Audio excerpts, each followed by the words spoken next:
All right. Elise says, fence fighting response. I have a neighbor who revs her dog up, opens the sliding door super fast, says, go, and sends him flying across 2 feet of yard to the fence. My dogs respond. They are never in the yard unsupervised, and I'm always there to break it up. The other dogs mind me when he sees me coming, but I'm sick of it. Any ideas? The other dog is a heeler pit mix. She also rewards him by loving all over him when he returns to the porch, where she just stands and watches. Very purposeful behavior.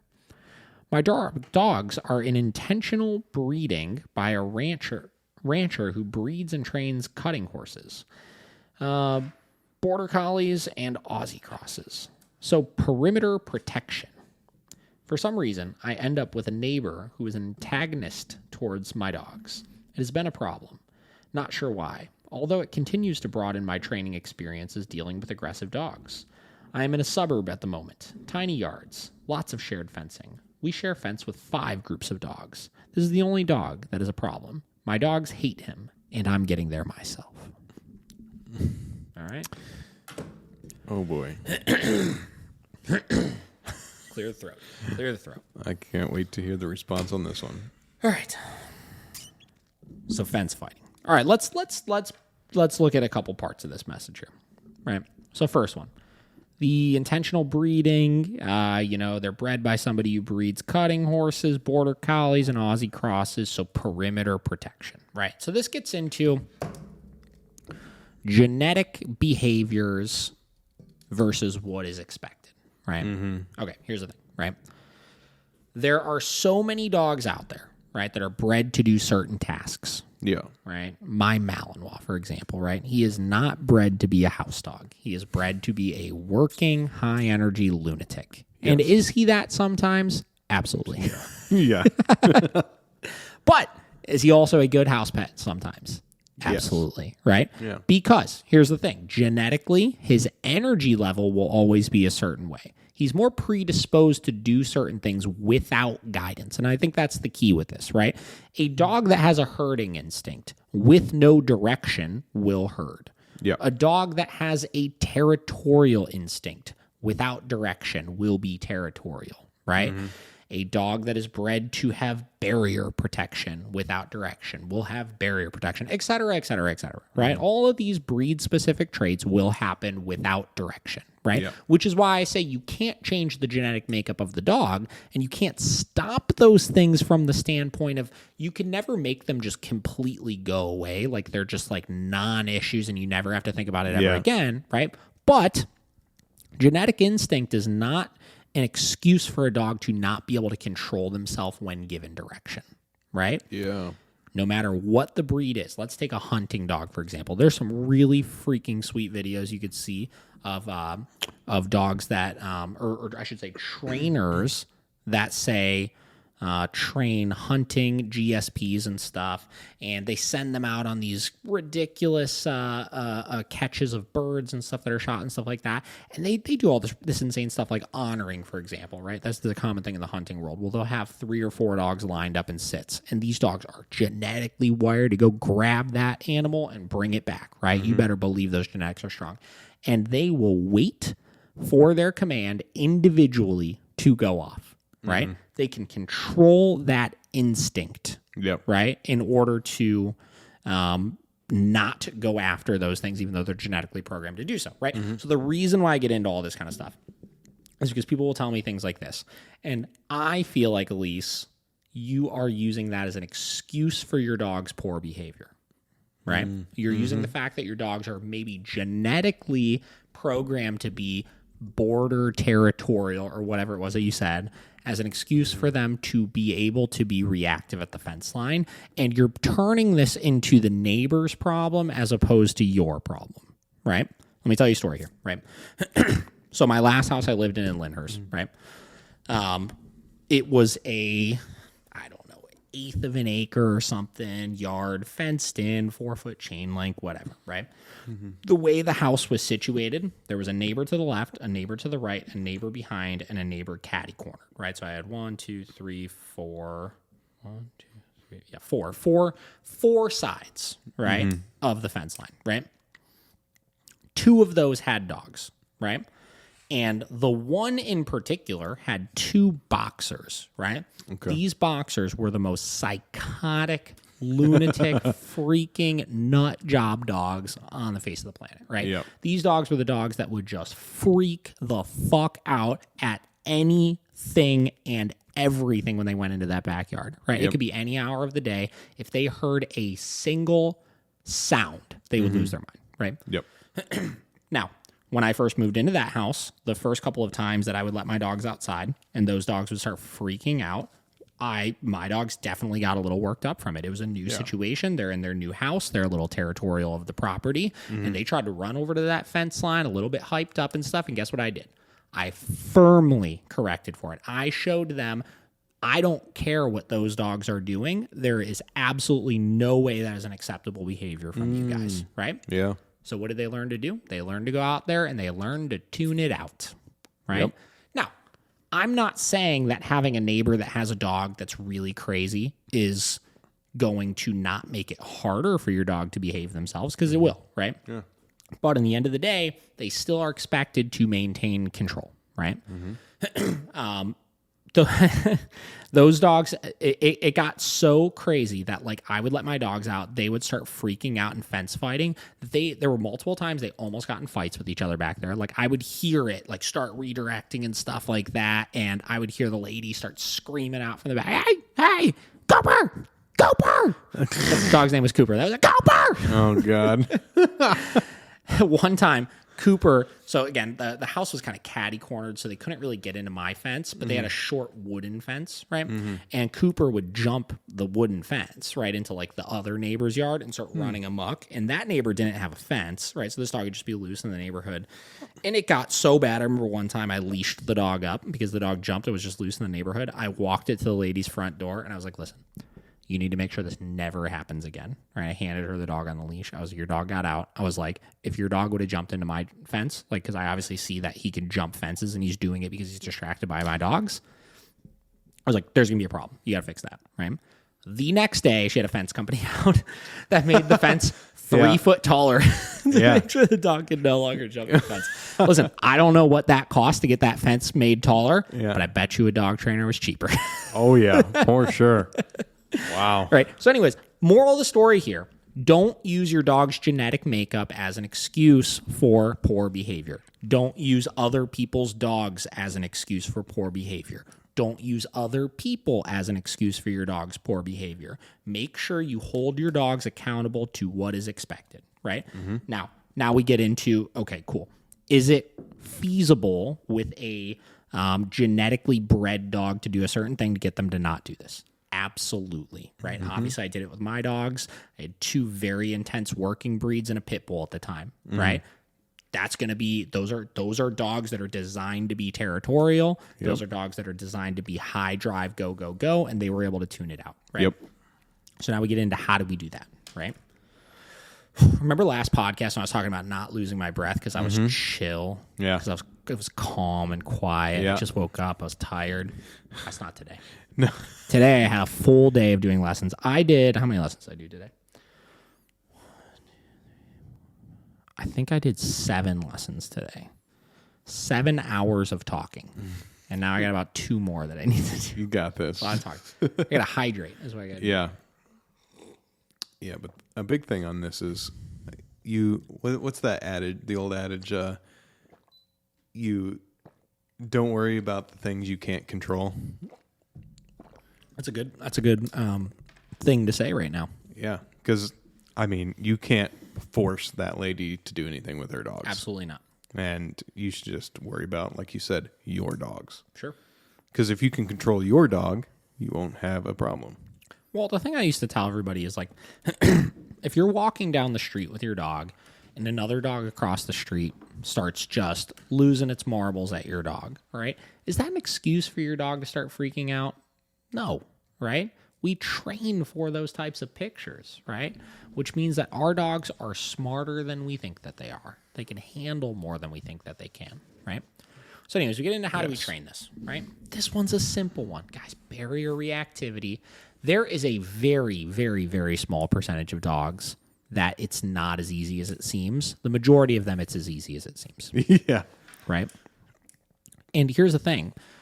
Here's how I see most people stop it, right? Or here's how I see most people try to stop it, right?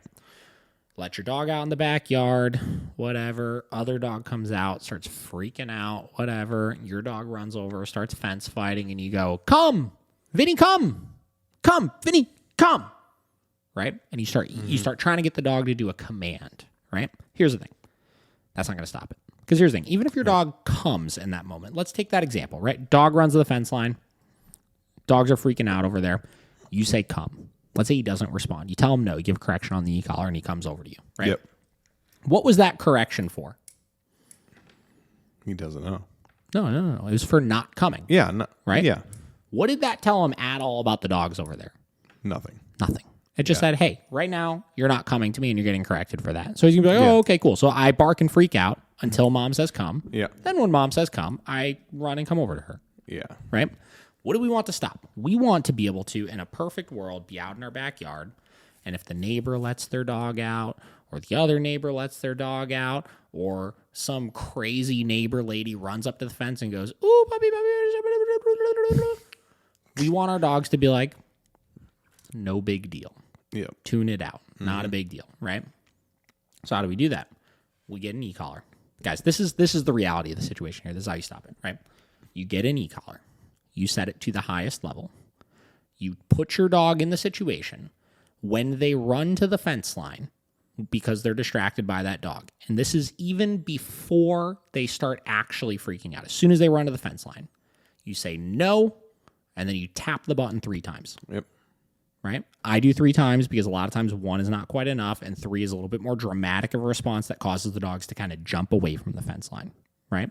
But you give a very firm correction for it.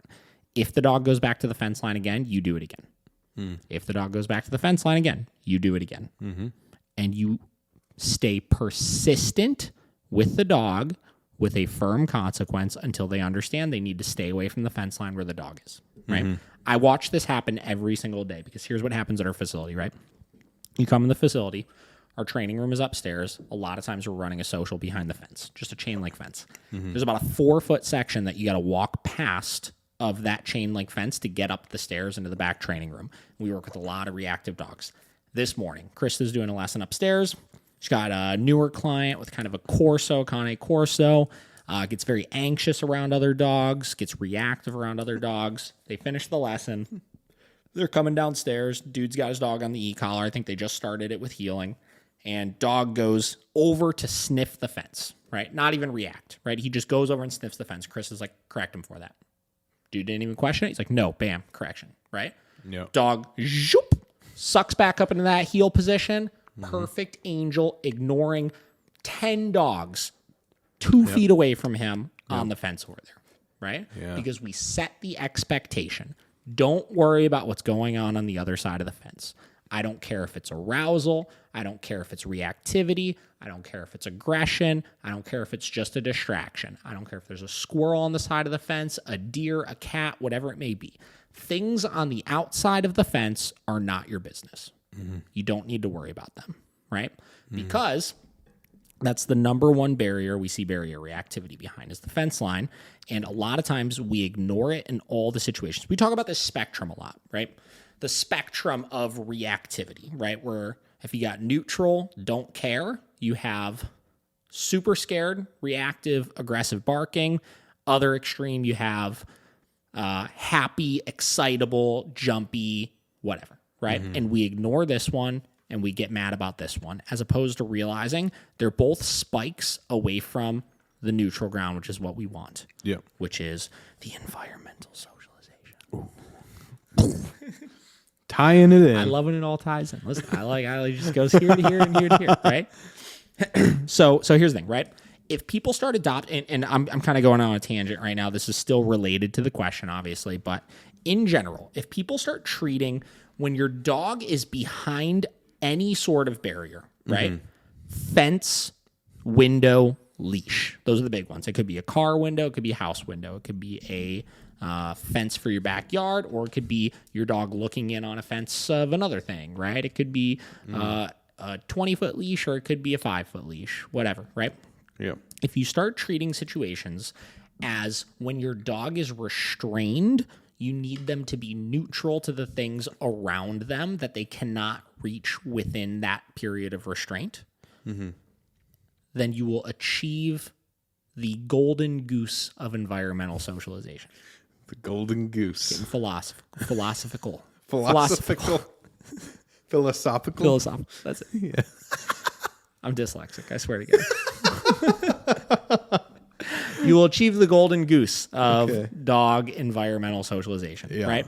Because here's the thing. If they're restrained from something, the only spike, whether it's positive or negative, that they're going to have is going to be built with frustration, which means that it's going to be a negative version of that positive or negative response that they have, spike, right?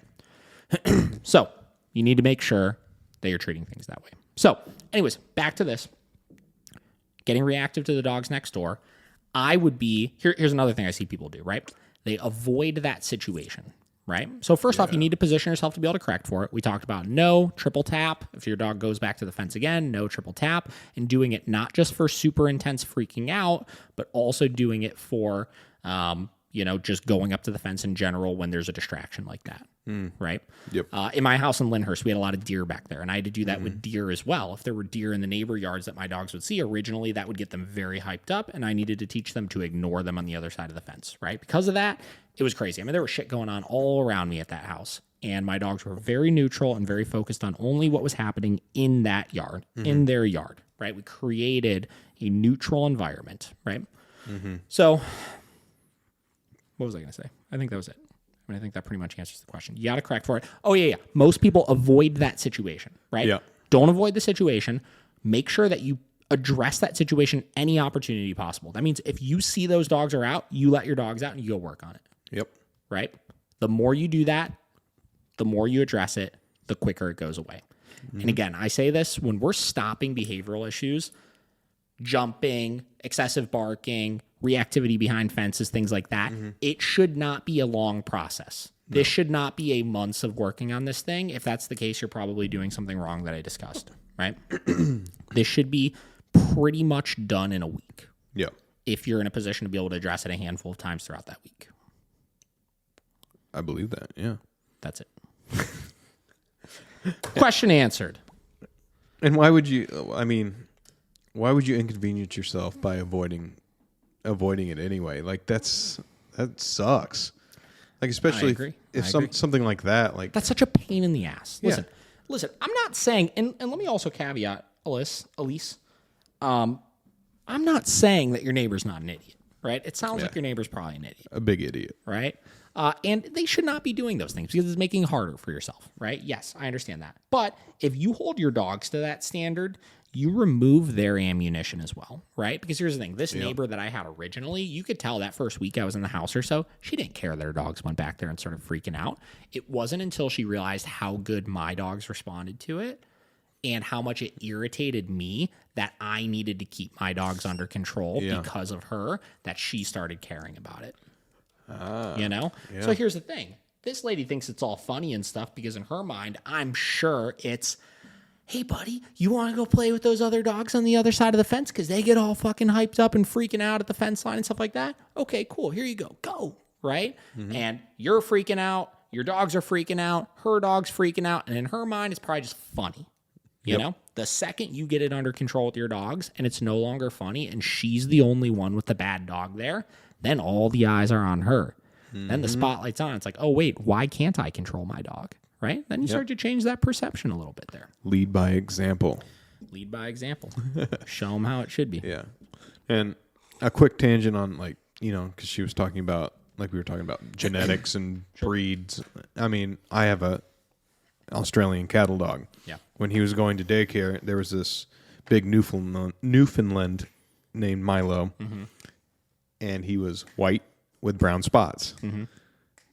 This my dog literally Bender thought that was a cow, and the first week, like he would go around and he would herd Milo. He would nip at his ankles and make him go around. Yep. But it was causing trouble.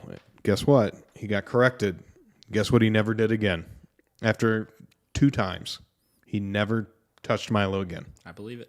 And that, I mean, you want to talk about genetics, like that's what he was bred to take on cows. And this dog looked like a cow. Yeah. And now he no longer cares, Yeah. So, yeah, I know you're not trying to use it as an excuse. People unintentionally use it as an excuse. Yeah. Right? Exactly. It's not that they're like intentionally like, I'm looking for a reason to like push this off on somebody else, but because they struggle with the issue, they tend to look for outside reasons why it can't be solved. Yes. Right. And this goes into the conversations we see all the time about like rescue dogs, for example. Right. This is why we play up these stories so much. Right. We play up the abuse and the neglect and this and that is because the dog struggles with a problem. Right. And in our mind, the dog will probably never get better with that problem. So we need to create a reason why that problem is there so we feel less bad about it. Yep. Socialization is one of the bigger ones, right? Dog reactivity, stuff like that. People get real up in arms over that kind of stuff, real up in arms over dog reactivity, and the dog will never get better with it, or dog aggression. The dog will never be able to be socialized. One dog household, this and that. Yeah. As opposed to understanding you can make those things better, and that might not be the case, but instead we make a story for why it can't be better. 100%. Right? Why this dog can't be around children, why this dog can't do this and that, and blah, blah, blah, blah, So it's kind of what we do as humans, right? Yeah. Give it a narrative. You give it a narrative, right? So hope that helps. Doo-doo. All right, see what else we got here. Sorry, Paige, for that. That one's going to be a long one. Yeah, right? Clip!